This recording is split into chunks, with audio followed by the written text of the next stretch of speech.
Howdy and welcome. I'm Mike with Board Games for One, your board gaming every dude, and we are going to do a solo how to play of Cape May. Just check the chapters, jump to what you want.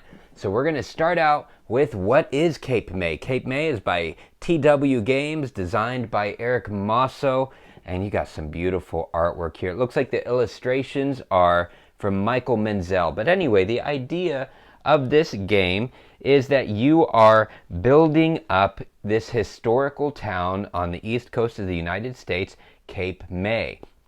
So you are building and upgrading Victorian homes and shops while also dealing with the changing seasons and different events that happen. Natural events like hurricanes and fires and stuff like that. It comes with a solo mode, and it is a well-designed solo mode. It has 2 to 4 pages. Let's see. Maybe it was 3. 1, 2, 3, 4. 4 additional pages of instruction. So I'm going to walk you through. Let's get started with setting up. All right, for setup. First of all, we've got our game board, and we have the side with 1 or 2 players. So make sure this is facing up. Then we have our season wheel. Take the lighthouse icon, place it on the first space that doesn't have a newspaper or event card icon. So we start the game in the spring. Up here, this is for final scoring when we go to score our bird collections. You can take one of your workers, so I am blue, and place them on the compass starting place. Over here, this is for final scoring, so you can use it as a guide for how you're going to build. Take one of your income markers and place it on 0. So I've got it up there. I'm not sure if it's blue or purple. It's that pleasant in-between. So some lovely colors here. And over here we have our round steps. This is just our guide to remind us how the game flows. Also on the board, you're going to take the event deck, what says stars and waves, shuffle them up, and put it over here. The directions tell you to remove event card number 22. They all have numbers. This is 11 out of 20. So take 22 and remove it. I didn't because don't tell me what to do. So if it comes up, we'll see what happens, right? We're going to find out. Okay. If this is helpful to you, if you're enjoying it, please be sure to give me a like. It really helps me out and lets people find me. Our board is all set up. Now we can set up what's on the sides. Take your landmark plastic and put it to one side, your fire markers to one side.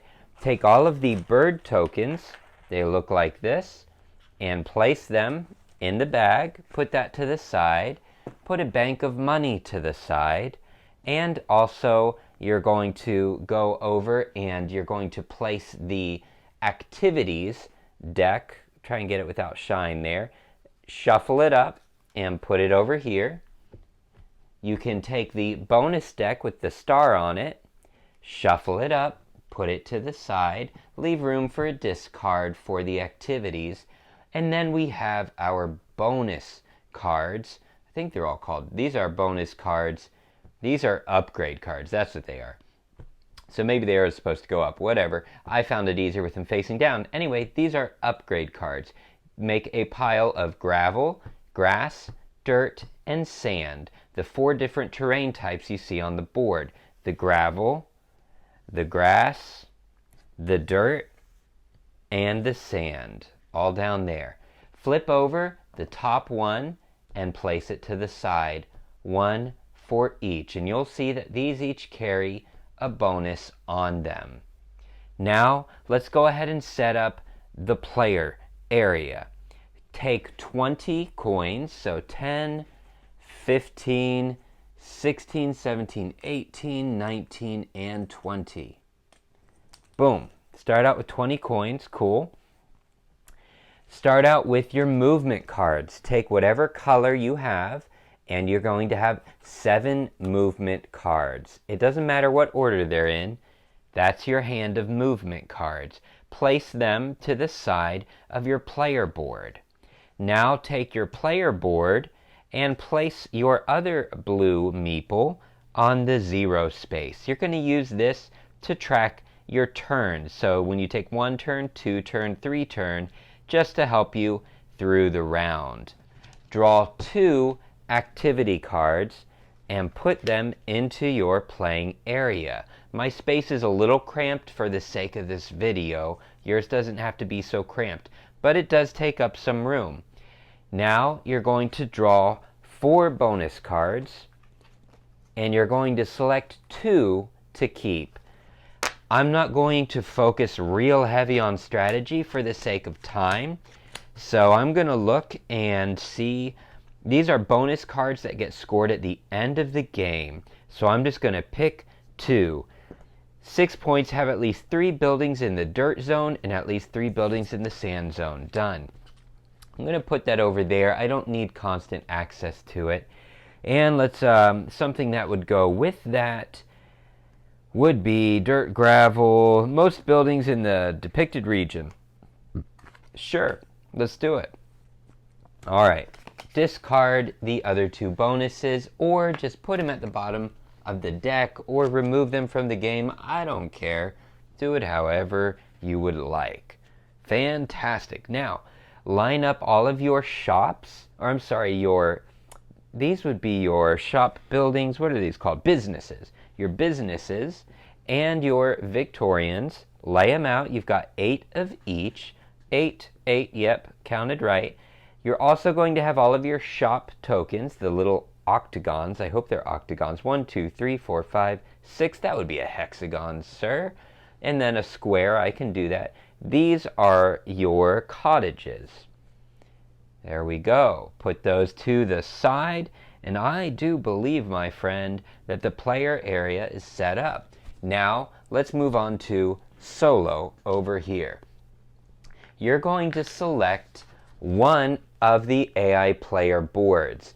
Each color has a different difficulty level, so actually I did this out of order. You probably want to choose your AI before you set up your player board in case you want that color. I don't. It goes from very easy to very challenging. The founder is challenging difficulty. I'm going to play through this one just because I haven't done it yet, but just start with the normal one. I think it's green for your first play, or maybe even yellow. One of those is the easier ones. Anyway, we're doing founder.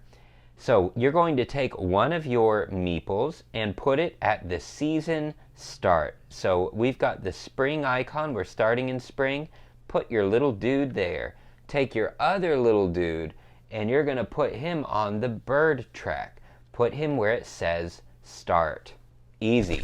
Then, just like with the regular player, set up your 8 shops, businesses, your 8 businesses, and your 8 Victorians, your pile of cottage tokens, and your pile of shops. There we go, shops and businesses. It's going to be hard for me to keep those on track. I use them interchangeably and it needs to stop. Anyway, that's it. They don't use an income marker, and you don't need the first player token for this game. Then you have the solo AI deck, this lovely lighthouse art. I love the art. Shuffle it up, have a great time, put it over here. Congratulations. Unless I forgot something, which I always do, we're ready. Let's play the game. So how do you play?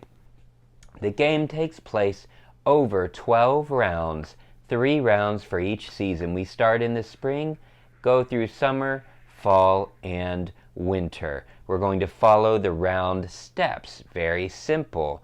You have a character that is able to take several different actions. You are able to, as we see on our board over here, we're able to play a movement card, in which case we would take a card from our hand. We would play it. So let's just randomly pick 2. We can move 2 spaces. That means we must move 2 spaces, no less and no more. Some movement cards come with a cost, like this. I would have to pay 1 coin to the bank in order to take those 2 movements? If so, I would move 2 spaces. 1, 2.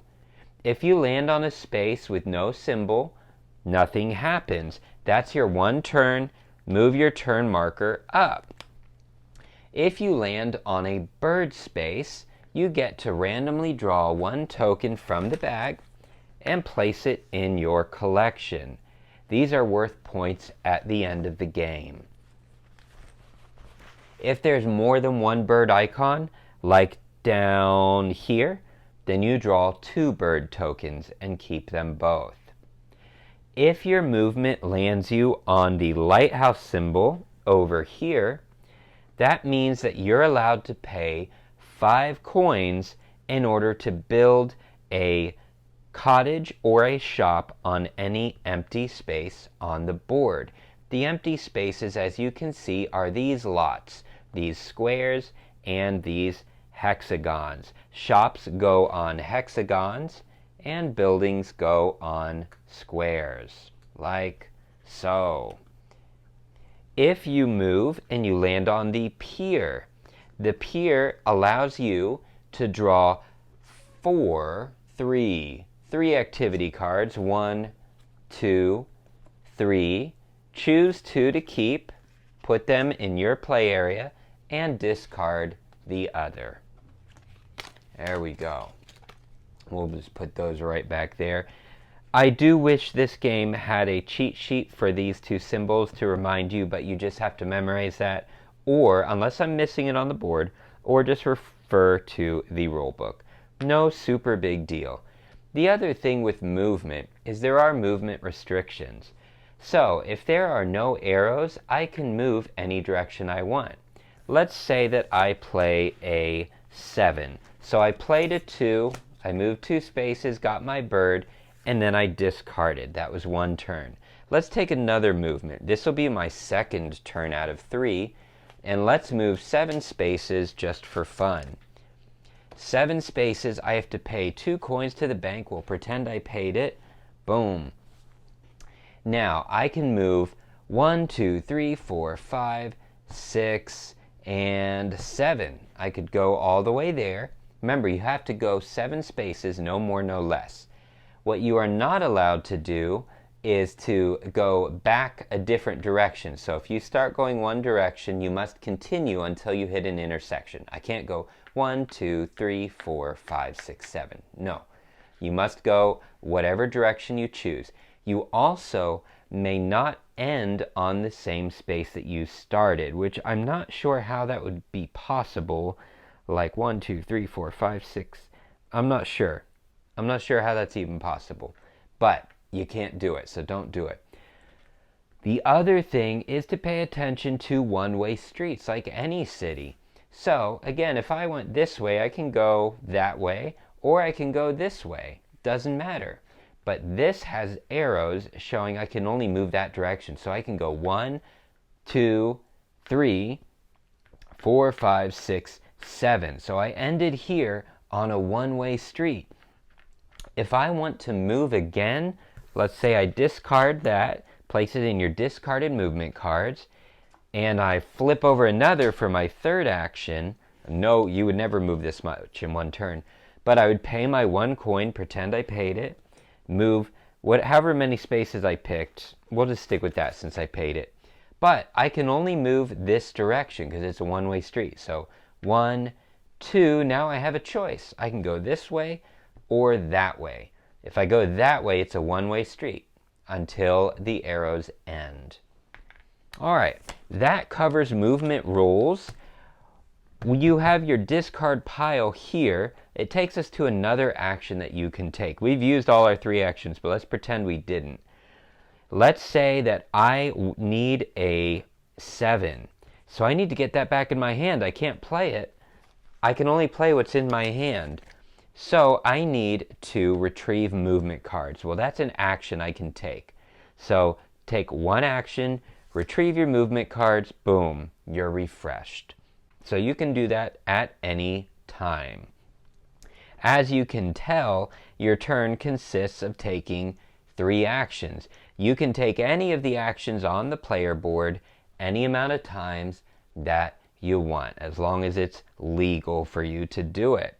Once you hit 3 actions, then that part of the round is over. Your turn is over. So we've looked at playing a movement card. Let's build an adjacent cottage or shop. So first of all, in order to build something, you need to be next to it. So I played a movement card. We're going to pretend I did it, and I landed on a space right here. This is where my player is. So that means I can build on any adjacent space. Regarding how to play with adjacency, when buildings are referred to as being adjacent, it means they are in a lot that directly connects and is not separated by a road or a landmark of some sort, like the trees. Adjacent means that this little circle is facing you. That's an adjacent space. If that little circle isn't facing you, it is not adjacent. There are other descriptions in the game for special activity cards, such as diagonally adjacent. So what that would mean, for something to be diagonally adjacent, let me pick an easy spot. Well, no, we'll stay here. This is not diagonally adjacent. It would have to be a space that would be adjacent if I was there, that's in front of a valid building spot. So like this right here, this would be diagonally adjacent to my character because this space touches that. So that's diagonally adjacent. And then we have this diagonally adjacent, and there might be another one that I'm not aware of. There's a third one. If I think of it, we'll come back to it. There go my glasses. Oh my goodness. Anyway, build action. I want to build a shop. I can only build a shop because it's a hexagon. So I go to my trusty card over here and I look at commercial. How much is it going to cost to build a shop in the gravel? So look at your zone. This is the gravel. Once we see the green, those 2 rows are the grass. And then we've got 2 rows of dirt. And then we've got 2 rows of sand. So to pay for the gravel, it's going to cost $2 to build. So I'm going to pay $2, boom, put it over there, and then I'm going to build a shop just like that. Done. Now I get to move my income marker up 3 spaces. Your income marker lets you know how much money you're going to receive during the upcoming income phase. All right, so we built that. How about building a house or a cottage? Well, I would have to play a movement card. So we took 1 action, we built this. Let's pretend I took a movement, so I moved, and now I want to build a cottage. So I'm going to take that action, that's my 3rd action, and I'm going to build a residential. So I'm going to look over here, and I'm building in the dirt now. This is the dirt. So we're going to look, residential dirt cost $3. All right, so I pay $3, and I place my cottage in an adjacent space, just like that. And then I raise my income up by 2 coins. So, boom, boom. Good, so I'll earn a little more in the income phase. That's building your buildings. Next come upgrades. So we built an adjacent cottage or shop. Now we're going to upgrade an adjacent cottage, Victorian, or shop. Let's upgrade this cottage right here. To upgrade, I need to, let's say it's a new turn, we're back at 0. I need to look at my residential, we're in the dirt. So to upgrade a cottage to a Victorian, go to the Victorian column, and it looks like that's going to cost 5 coins. All right, so we're running low on money. 5 coins. Go ahead and upgrade to a Victorian. Cool. Put this back in your supply. Now the Victorian in the dirt raises our income by 1. All right, that's fine. So I took a turn. For my next turn, I want to upgrade my Victorian to a landmark. Well, that's going to cost 10 coins no matter what type of terrain it's on. Doesn't matter. So for my second turn, I'm going to pay 10. I'm out of money. And I'm going to take a landmark, place this on the landmark. There we go. And you'll see landmarks are worth more points than Victorians at the end of the game. Victorians are more points than cottages because cottages don't score you any points at all. Cool, but take a look at this to see how to play it in the most wise way. Something else to pay attention to, at the end of the game, you are scored for majority. That can be any building type. It can be a cottage, shop, business, Victorian, or landmark. Just whoever has the most in the gravel gets 8 points. There's no second place in a solo game. Whoever has the most buildings total in the grass gets 6 points, and so on. So even though the gravel isn't worth as much property-wise, for majorities, it's actually worth the most. For individual points, the sand is worth the most. Anyway, so we've upgraded to a Victorian, we've upgraded to a landmark. Now, let's go to upgrading our shop. All right, so we're going to pretend that we took a movement action, and we're just going to go back to 0, pretend it's a new round, and we're going to pretend that our character moved around, and they're back at this shop. That would be a terrible waste of moves, by the way. Anyway, here we are at this shop. We want to upgrade. We're going to pretend I have all the money in the world again. Give me some, 20 coins. Whatever, why not? Okay. We're going to upgrade the shop. So we're going to look at commercial and the gravel. And we see that it's going to cost $2 to build a shop. It's going to cost $2 to upgrade to a business. I have a shop, so I'm going to upgrade to a business. Notice you cannot build a business, you cannot build a Victorian, you cannot build a landmark. You must build a shop and upgrade to a business. Build a cottage, upgrade to a Victorian, upgrade to a landmark, in that order. And this chart guides you through that. Anyway, we upgraded our commercial shop to a business, paid $2. We'll pretend I did it, and raise our income +2. When you build a shop, there's an extra action, and that is that you get to take one upgrade card from the selected, what do we call that? Landscape, terrain. There we go. So I'm in the gravel, pretty sure, yep, gravel. So I can take a gravel card. I can take the one that's face up. In this case, it would be 1 victory point at the end of the game. Or I can draw 2, look at them, keep the one that I want, and remove the other. Oh no, actually don't remove it. Put it at the bottom of the stack. Boom. There you go. And then it can come up again. Fantabulastic. All right. Put that right back there. We've done our upgrading. Love it. Let's go to our next. That's going to be draw 2 activity cards, keep 1. So we're at a new round. And I'm going to draw 2 activity cards. Let's say that I just want to see what I'm going to get. So take 1 action, draw 2 activity cards, and put them in your hand. No problem. You get to draw 2, keep 1. So I'm going to just randomly pick this one and put this other one back at the bottom, or just start a discard pile. Doesn't really matter to me. You can just start a discard pile. It's probably easier. Anyway, that's what you do. That's how you get that. That's 1 turn just to do that. We've covered retrieving movement cards. That only leaves collect 3 coins. So take a turn, and self-explanatory, take 3 turns. Obviously, you want to avoid that. It can be a waste of a turn, but in a pinch, it's incredibly useful. All right. Those are all of the player actions. So now just a quick look at iconography on some of these cards. On the cards, there are different symbols. Let's use these here.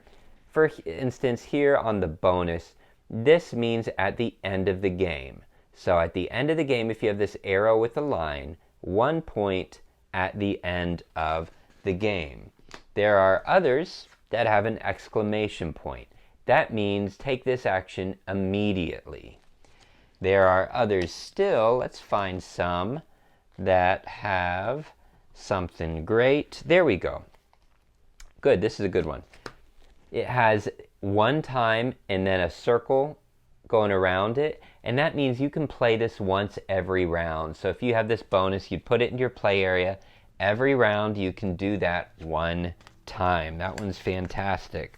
There's also a one-time use, and that means you can play it anytime you want. So you can grab this card, put it in your play area, hold on to it as long as you want, but you only get to play it one time. And I do believe that covers all of the bonus card symbols.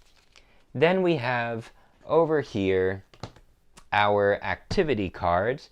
And our activity cards, we're not going to go through all of them because honestly they spell out what to do. The only thing you need to know is when it has this discount. So for instance, this activity card, if I had it, I could choose to play it. I don't think, that's what we did. We didn't play an activity card. Let's do that right now. Let's use this instead. All right, so I'm going to take an action to play an activity card. I get to upgrade any Victorian to a landmark or move 9 spaces. Whatever, I'm gonna upgrade any Victorian to a landmark. So we're gonna pretend we didn't do that. And notice it has -2. That means I get a discount of 2. Landmark would usually cost me 10. If I upgrade with this, then I can do it for 8 with that 2 discount. Here's the other cool thing, the wording. Normally, you have to be adjacent. So if this said, upgrade any adjacent Victorian to landmark, I would need to be adjacent. But I'm over here. Any Victorian means I don't have to be adjacent. Any Victorian of mine on the board, I can upgrade to a landmark. So those are super useful. Sometimes it will say any diagonally adjacent something something. So pay attention to the wording there. Pay attention to your discounts. And that's it. We're not going to go through every activity card. Covered the player, covered the cards. Let's go over these solo player actions, and then we will get into the round events. So the solo player is always the first to go. All you have to do is turn over a card and follow the instructions. So I'm going to turn over this card, and we start at the left and work our way to the right. We have a build action, that's the hammer, and so we're going to build wherever it shows for spring. So it's saying build right here. So we take a shop and we place it there. That's it. Done. Then we go to the next action, which is move ahead on the bird track. So you've got your dude here on start, move him ahead 1 space. That's it. Then we have an instruction to move on the upgrade track. So take your little dude and move him 1 space on the upgrade track. And here's how it works. If you're at the season start, move down to the first upgrade square. If you were to do another upgrade, say another card tells you, go to the next square. If you get another upgrade, you just go back and forth, back and forth, back and forth. All right, but what that means is you perform an upgrade. You upgrade a shop to a business in the gravel area. So that's why we have gravel. So in the spring, we're only doing upgrades in gravel. So I would look and I would be like, do I have a shop in the gravel? Well, look at this, I do. So I'm going to upgrade that shop to a business, put this away, and then since I did that, every time you place a business, just like for your player, they would take the face-up bonus card and put it over here. When you take the face-up bonus card, replace it with another. Don't worry about what the bonus card says. The upgrade cards are worth 3 points each at the end of the game. That's it. So it doesn't matter what they say. They're just collecting them for points. And that would stay over there. just a quick note with how to play if you need to upgrade and there's no legal upgrade action. So for example, let's say you upgraded, you moved your AI to upgrade a cottage to a Victorian in the gravel. Well, they don't have any cottages in the gravel. So you would go to the next zone, and these arrows over here tell you which direction to go. They tell us to go down. So next zone down would be the grass. There's no cottages there to upgrade. Next zone down would be dirt, no cottages to upgrade. Back to this, down to the sand, no cottages to upgrade. In that case, we would not upgrade. But if there had been a cottage anyway in that order, then we would have done it. And the same goes for upgrading shops. All right, so that is how you read the card. Now, over here, you'll see it says season start. And this is going to look a little different based on which challenge level you're playing.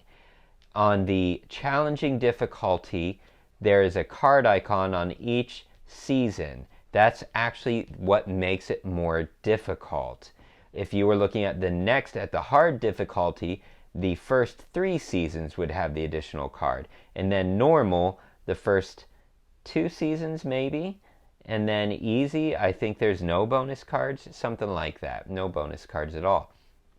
All right, so when you see that extra card symbol, what that means is at the season start, the very first round, the AI player draws an extra card. So resolve this first and then draw another and read through it. So here's what's good to know.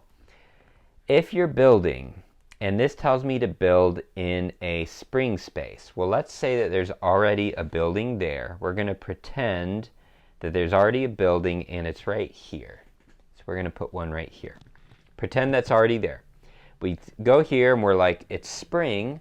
Okay, it's spring. I can't build there, so now what? And then you go to the next season's marker, summer, and you look, and if it's empty, then place something there.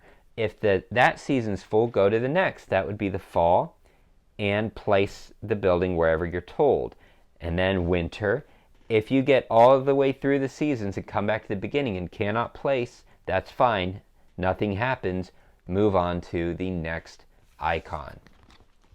If you ever get to a card with the shuffle, there we go. Right here, the little shuffle icon. Finish all the actions on the card, then take that card and your whole discard pile and shuffle it together and start again. No big deal.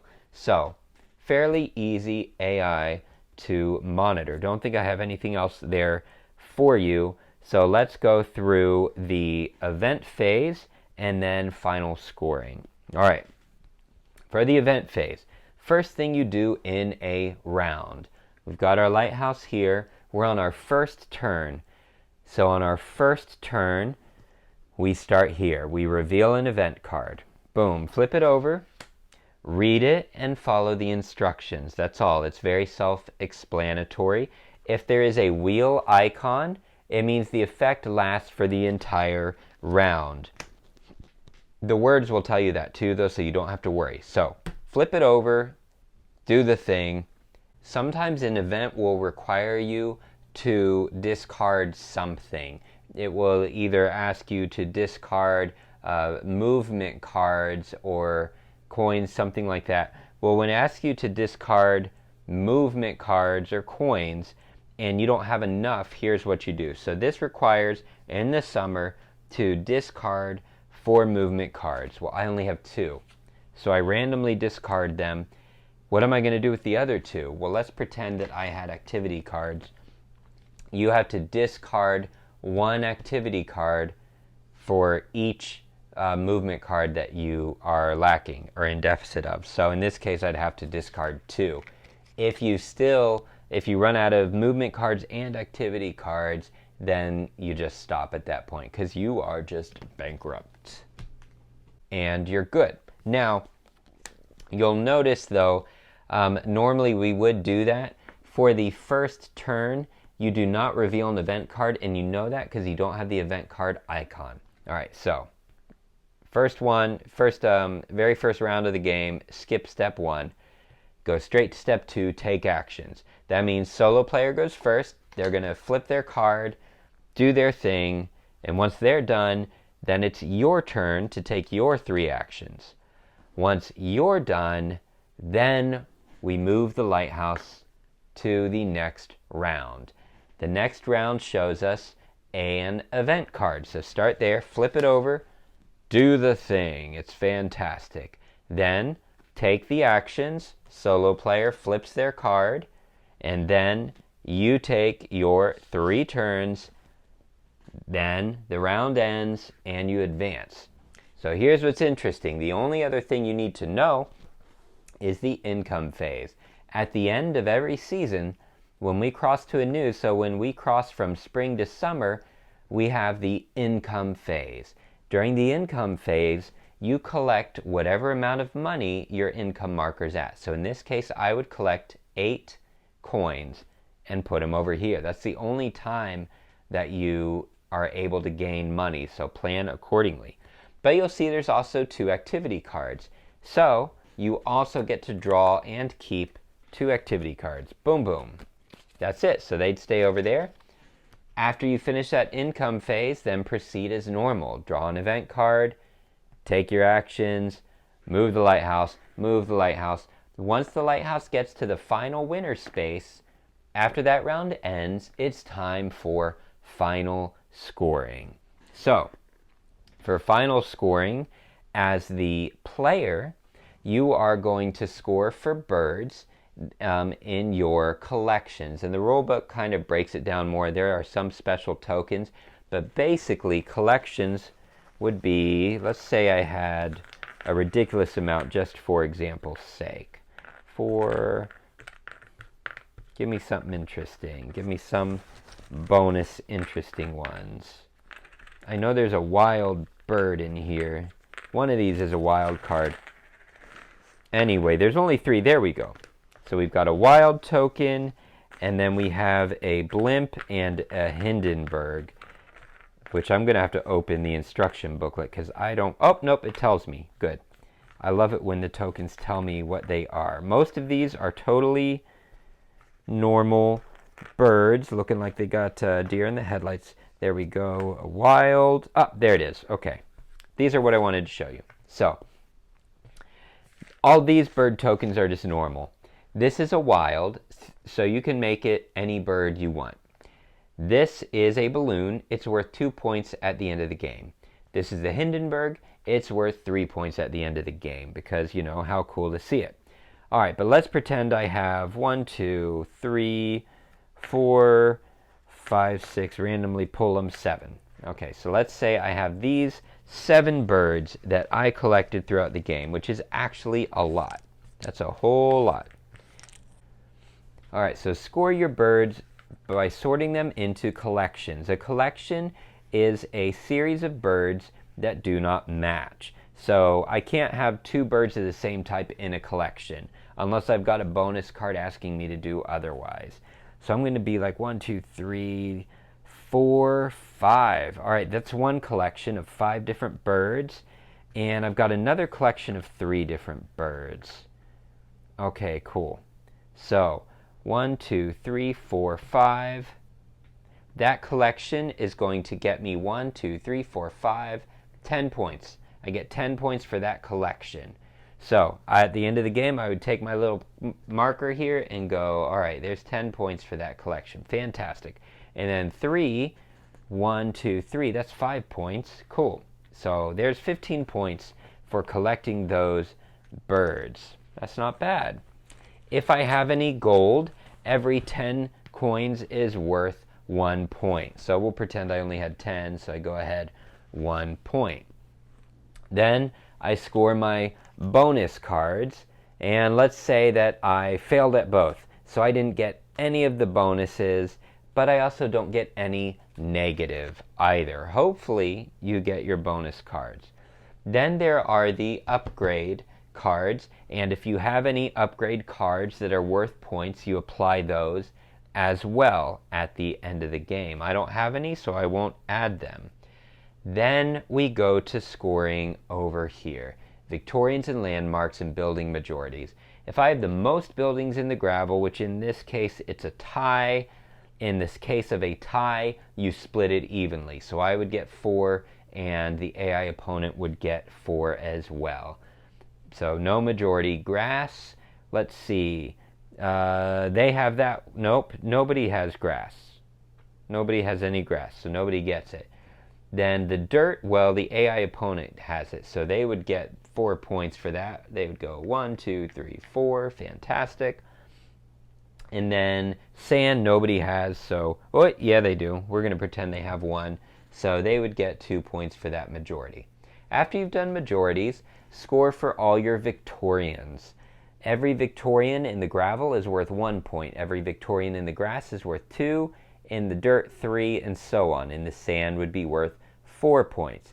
So you would add all those up and move your character up whatever amount they earned for those Victorians. Now, if you count for a Victorian, you cannot count points for a Victorian and a landmark. Once it's a landmark, it's a landmark. It's not a landmark and Victorian. So you can only score this once and only as a landmark. So landmarks are the same. Just look at the number. For gravel, 5 points, grass, 7 points, dirt, 9 points, and 11 points for the sand. This one is in the dirt, so it would be worth 9 points. Move your marker forward, and you finished your scoring. For the AI, you do the same thing. You make sure they get their majority, score for their Victorians and for their landmarks, and they get 3 points for every upgrade card that they have over here. Doesn't matter what they say, they just get 3 points for every one of those. And that's it. They never, AI opponent never has any money. Oh, and the bird track. Almost forgot. They don't go through this to score for birds. It's just wherever they are on their bird track, let's say they move down to 10, that's how many points they get. So give them 10 points for their birds. That's it. Final scoring. All right. Thank you so much for watching this tutorial on how to play. Be sure to check out this video for the next solo board game just for you. Thank you. I love you all. See you next time.